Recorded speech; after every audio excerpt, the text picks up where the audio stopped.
₹4 lakh total મળીને 6 લાખ રૂપિયા જેટલો મુદ્દામાલની ચોરી થયેલી. આ ગુનો હવે થશે ઉજાગર.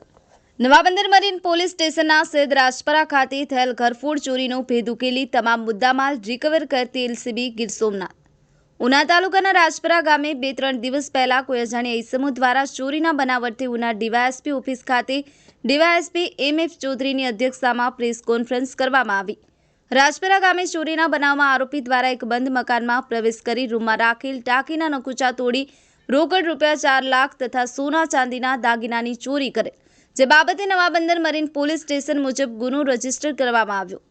ગીર સોમનાથ એલસીબીની ટીમે સંયુક્ત બાતમીના આધારે રોકડ નાણાં તથા સોના ચાંદીના દાગીના સહિત તમામ મુદ્દામાલ સાથે એક મહિલા સહિત 2 લોકો પકડી પાડ્યા. તેમની પાસેથી કબજે કરેલ મુદ્દામાલમાં રોકડ 4 લાખ, સોના ચાંદીના દાગીના કુલ કિંમત 2,14,500, મોબાઈલ ફોન નંગ 2 કિંમત 1500 સહિત કુલ કિંમત 6,16,000 રિકવર કરવામાં આવ્યો. આ કામગીરી દરમિયાન અધિકારી કર્મચારી એલસીબીના incharge police inspector AB Jadeja, police sub inspector AC Sindhav, ASI Ramdevsinh Jadeja, Bhupendrasinh Chavda, police head constable Rajubhai Gadhiya, Kamleshbhai Pithiya, Govindsinh Vada, police constable Dharmendrasinh Gohil તથા પેરોલ ફ્લો સ્કોડના એએસઆઈ સુભાષભાઈ ચાવડા તથા police head constable Pravinbhai Mori ઉપસ્થિત રહ્યા હતા. હર્ષદ વાઢેર, ઉજાગર ન્યૂઝ, રમેશ સત્યની સાથે. નવાબંદર પોલીસ સ્ટેશન વિસ્તારમાં આવેલ સૈયદ રાજપરા ગામમાં એક ઘરફોડ ચોરીનો બનાવ બનેલો, જેમાં ઘરમાં અંદર પ્રવેશી અને ઘરના અંદર રાખેલા એક પેટીમાં સોનાના દાગીના અને રોકડ ₹4 લાખ ટોટલ મળીને 6 લાખ રૂપિયા જેટલો મુદ્દામાલની ચોરી થયેલી.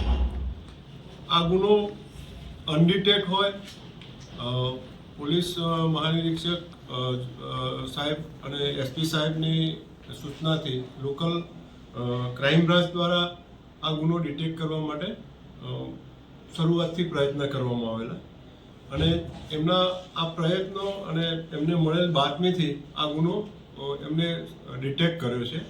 જેમાં ગુનો કરનાર એક બહેન છે, એ જે ફરિયાદી છે એના પડોશમાં જ રહે છે અને એના જે પોતે ધર્મના ભાઈ બનાવેલા એક ભાઈ જે એના પિયરના ગામના છે, એ 2 આરોપીઓને એરેસ્ટ કરવામાં આવે છે અને ચોરીમાં ગયેલ તમામ મુદ્દામાલ રોકડ નાણાં ₹4 લાખ તથા સોના ચાંદીના દાગીના રિકવર કરવામાં એલસીબીને સફળતા મળી છે.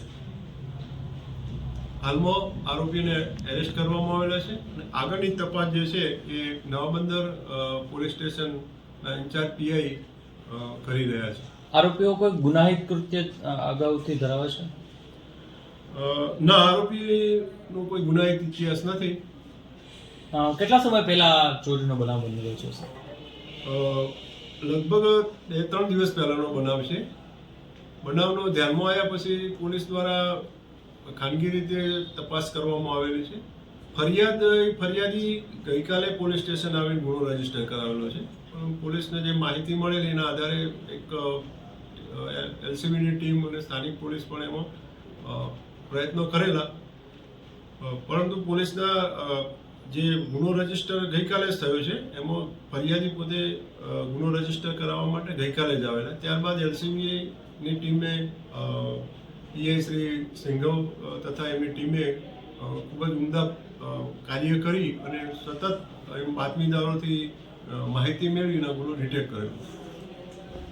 ઉજાગર ન્યૂઝને લાઈક કરો, શેર કરો અને સબસ્ક્રાઇબ કરો.